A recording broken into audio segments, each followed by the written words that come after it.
And it goes a little something like.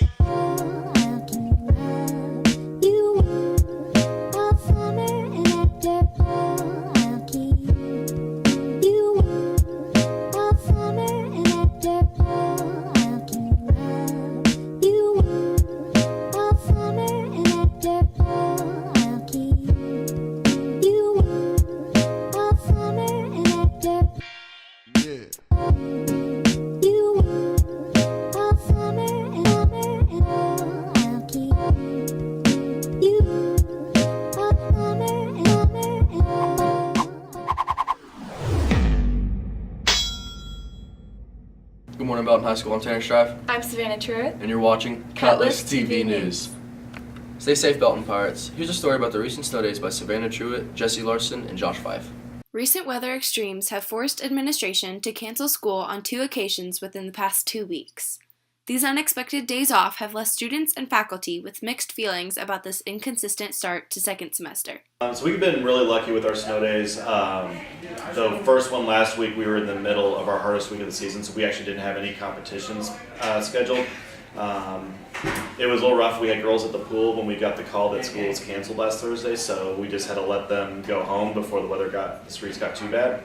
And canceled practice the afternoon. And just precautionary, we canceled the morning practice the next day, but still swam in the afternoon. So with the snow day Tuesday, we actually had a meet scheduled, so we had to kind of wait for approval from the central office to make sure we were still going.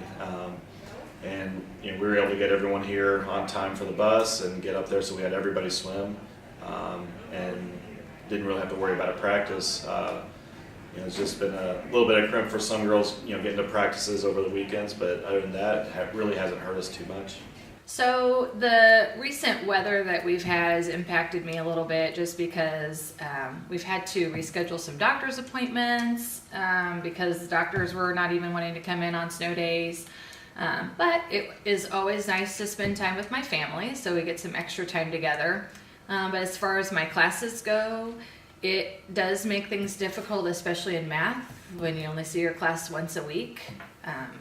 There's no continuity in the topic, where we're coming back after a whole week and having to maybe refresh our memory on, hey, what did we do a whole week ago?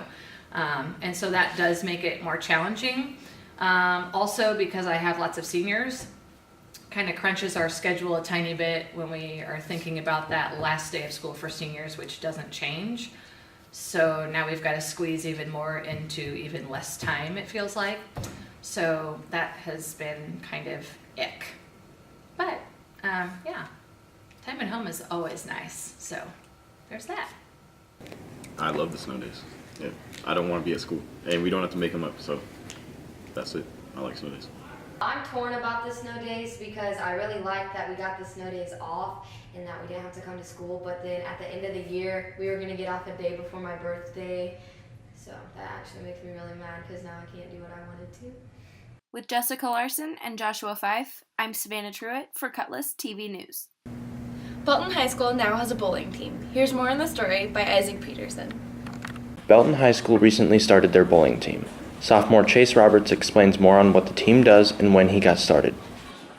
Chase, I do the school bowling team. I started around like 5-6 years ago. I did it because I always watched my dad, and I always enjoyed beating my dad at something. So I got into bowling so I could do that. I started doing the bowling team because it's something I love doing, and it's more of a team sport now. And I just enjoy doing it. It gives me something to do in the winter before golf. It's a team with a group of kids, so all 6 of us get together, have practice on Fridays, tournaments once every Sunday, go do the best we can. If it doesn't turn out the way we want it to, and we bowled as best we could, can't do nothing about that. Pro Shop Manager Quentin Nammer gives more details on when you should get started in bowling and what it means to go competitive. Well, my job here at Aaron's is basically the pro shop operator. So what that means is someone comes in and gets a bowling ball. I drill it up for them and get their hand fit, put the holes in it and all that good stuff.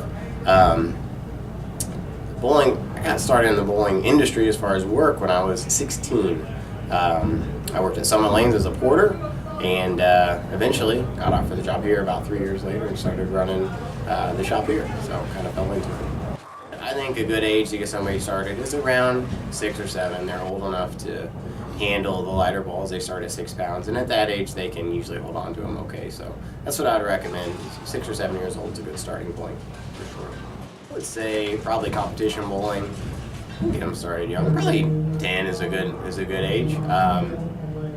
Heck, there are some kids who are probably ready earlier than that, but I think 10 is probably a good age to where they're mature enough to maybe not get as upset, and we don't want somebody being tears because they bowl bad in a tournament. But I think that's a good age. You can get that competitive atmosphere, and it's not so cutthroat that it's hard on them or anything. So I'd say 10 is a good age for that. For one, just youth bowling in general is a good way to meet people. It's a good way to make friends and kind of get a taste of some competitive, events too. It's a smart scholarship fund. It's a neat thing. You pay to bowl tournaments, and you can get some of that back with the smart fund and use it towards school, and you can even use it towards things for school. Books and supplies, even a laptop if you want. So it's a good way to put all that hard work into use, and you can get some of that back. And some of the bigger events, as you get into it, pay out enough that you could almost pay for a year, at least a semester of school. So definitely some advantages.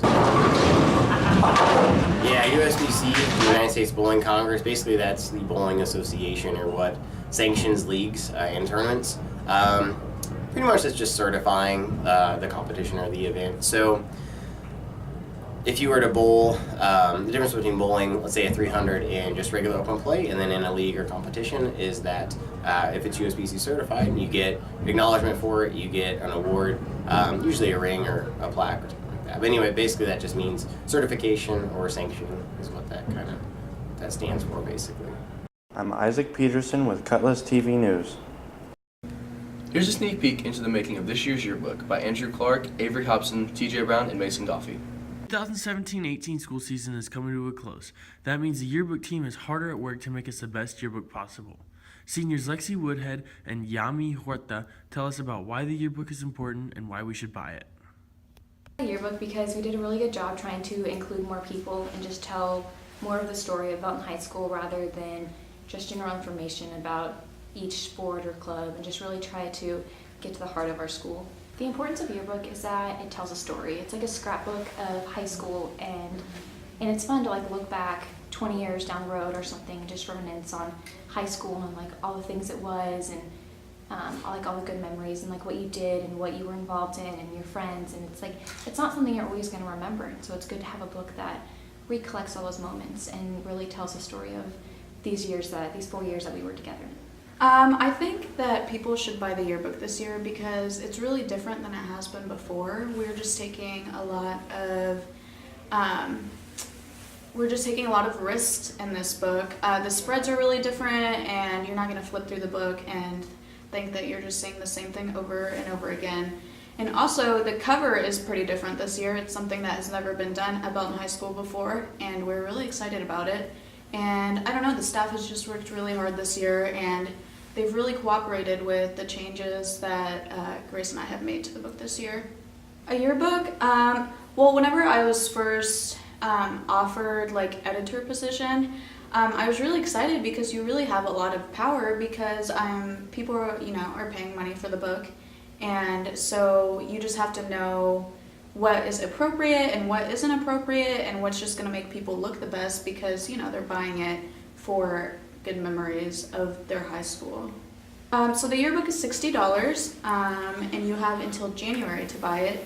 And I think if you're a senior and you want to have an ad in the yearbook, then I think that would be really good. Spots are selling out, so if you want an ad, just contact Ms. McCage, and we have a page with different prices for that. So if you're interested, just let us know. For TJ Brown, Mason Goffey, and Avery Hobson, I'm Andrew Clark for Cutlass TV News. Thanks for watching Belton High School. Remember to tune in next week. And as always, Carpe diem.